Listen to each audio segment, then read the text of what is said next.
രാധികേ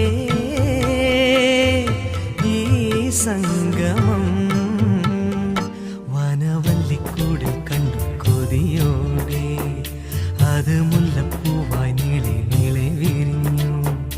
ഈ വാക്കുകൾ തേൻതുള്ളികൾ നീലത്തിങ്കൾ ബിംബം തൂകും അമൃതായി ഇന്ദ്രനീലരാഗച്ചെപ്പുകളിൽ നിറഞ്ഞു. യദുവലകംബോജി മുരളിയിലൂതാം ഞാൻ, യമുനയിലോളം പോ സിരകളിലാടാം ഞാൻ. സുരഭിലരാ